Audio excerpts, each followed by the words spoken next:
Halo semuanya, selamat datang di sesi bedah materi kita kali ini.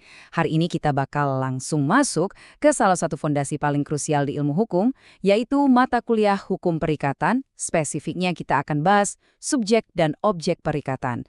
Oh ya, pemaparan edukatif ini disusun dan dipersembahkan khusus oleh Kantor Notaris Nori Notari, Notaris dan PPAT di wilayah kerja Kota Singkawang, Kalimantan Barat, sebagai bentuk dedikasi nyata buat dunia pendidikan hukum kita.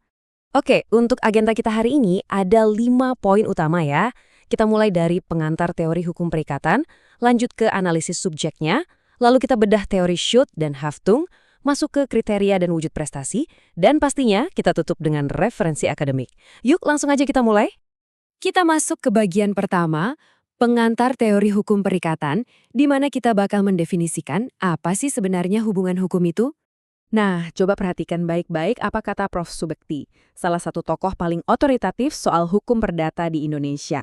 Beliau bilang kalau perikatan itu pada dasarnya adalah suatu hubungan hukum antara dua pihak, di mana satu pihak punya hak untuk menuntut sesuatu, dan pihak yang satunya lagi wajib banget buat menuhin tuntutan itu. Yang bikin kutipan ini sangat brilian adalah bagaimana beliau mengisolasi mekanisme inti dari hukum perdata. Gampangnya, selalu ada pasangan mutlak nih, ada hak untuk menuntut, pasti ada kewajiban untuk memenuhi. Nggak bisa dipisahkan. Kalau kita tarik lagi pandangan dari pakar-pakar hebat lainnya, kayak Pitlow dan Prof. Maryam Darus Badul Zaman, kita bisa lihat ada 4 elemen inti yang sifatnya harga mati dalam sebuah perikatan. 1. Harus jelas ada hubungan hukumnya. 2. Ranahnya ada di dalam harta kekayaan, alias ya bisa dinilai dengan uang. 3. Pastinya harus melibatkan pihak-pihak. Dan yang keempat, wajib ada yang namanya prestasi. 4 elemen inilah yang ibaratnya jadi gembok yang mengunci relasi tersebut supaya sah dan mengikat secara hukum. Lanjut ke bagian kedua, analisis subjek dalam perikatan. Di sini kita bakal kenalan dengan para aktor dalam hukum kekayaan. Dalam dinamika perikatan, kita dihadapkan pada dua peran yang saling bertolak belakang. Di satu sisi ring, kita punya kreditur. Dia ini pihak yang aktif, yang punya piutang, dan tentu saja memegang hak penuh atas suatu prestasi. Nah, di sisi seberangnya ada debitur. Ini pihak yang pasif, yang berutang, dan memikul beban kewajiban buat menuhin prestasi tadi. Jadi ini semacam relasi simbiosis ya. Hak mutlak di satu pihak adalah kewajiban mutlak buat pihak yang lain. Tapi ada satu poin yang lumayan menarik soal identitas mereka. Buat seorang debitur, identitasnya itu harus mutlak selamanya diketahui secara pasti. Kenapa coba?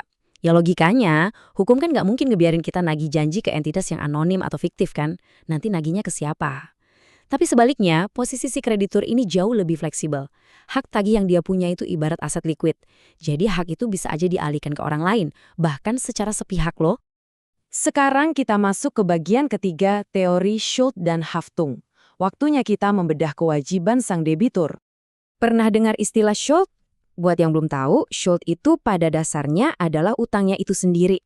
Ini murni soal kewajiban hukum, semacam ikatan teoretis dan abstrak di mana si debitur ini berutang sesuatu ke kreditur. Tapi bayangin aja, punya kewajiban di atas kertas doang kan nggak cukup kuat kalau nggak ada jaminan real di dunia nyata, ya nggak? Nah, makanya kita butuh konsep yang kedua ini. Konsep pasangannya adalah Haftung. Kalau Schultz itu utangnya, Haftung ini adalah pertanggungjawaban fisiknya. Ini soal harta kekayaan nyata milik debitur yang dipertaruhkan buat ngejamin utang tersebut bakal lunas.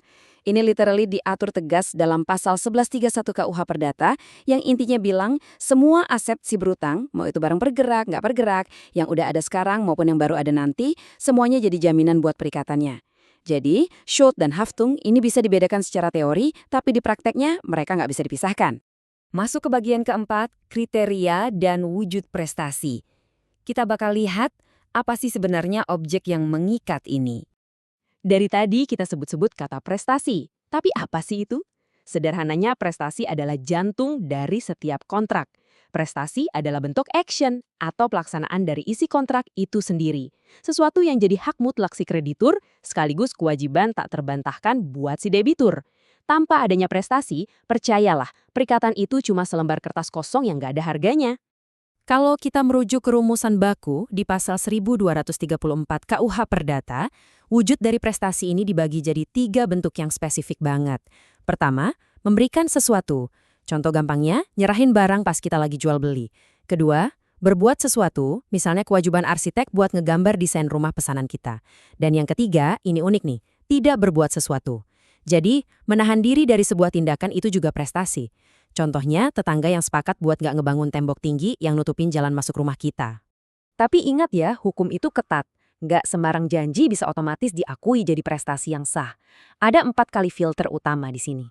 Pertama, objeknya harus dapat ditentukan, atau minimal bisa dihitung ukurannya. Kedua, harus mungkin dilaksanakan. Hukum nggak akan maksa seseorang buat ngelakuin hal yang mustahil. Ketiga, pastinya harus halal, nggak boleh melanggar undang-undang atau normal kesusilaan. Dan keempat, balik lagi karena ini ranahnya harta kekayaan, objek tersebut harus bernilai uang.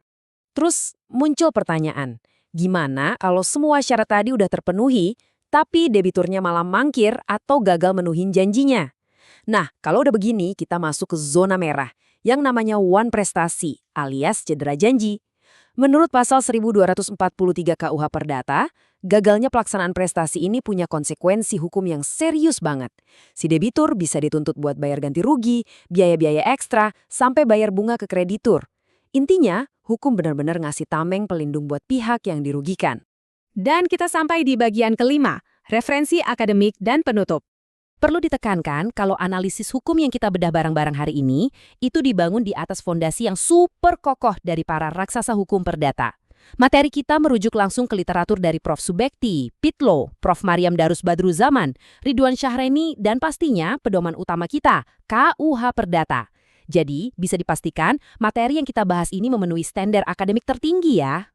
Sebelum kita akhiri sesi ini, saya cuma mau mempertegas lagi kalau materi pemaparan ini adalah bentuk dedikasi langsung dari kantor notaris Nuri Notari. Pemaparan ini memang sengaja banget disusun buat jadi bahan pengajaran. Buat kalian para mahasiswa Fakultas Hukum, teman-teman calon notaris dan PPAT, para staf kantor notaris dimanapun kalian berada, sampai kalian semua yang belajar hukum secara mandiri online, jadikan ini referensi berharga kalian buat menguasai fondasi hukum perikatan. Dan sebagai penutup yang sesungguhnya, saya mau ninggalin satu pertanyaan akademik yang lumayan berbobot buat kalian renungan. Coba bayangin, kalau tiba-tiba terjadi overmark atau keadaan memaksa yang benar-benar di luar kendali manusia, sampai bikin sebuah prestasi itu 100% mustahil buat dilakuin. Kira-kira gimana cara hukum menyeimbangkan keadilan antara hak kreditur yang melayang dengan pembebasan tanggung jawab si debitor? Menarik kan? Silakan direnungkan, diskusikan dengan teman-teman, dan terus semangat belajar hukum. Sampai jumpa di pemaparan kita selanjutnya.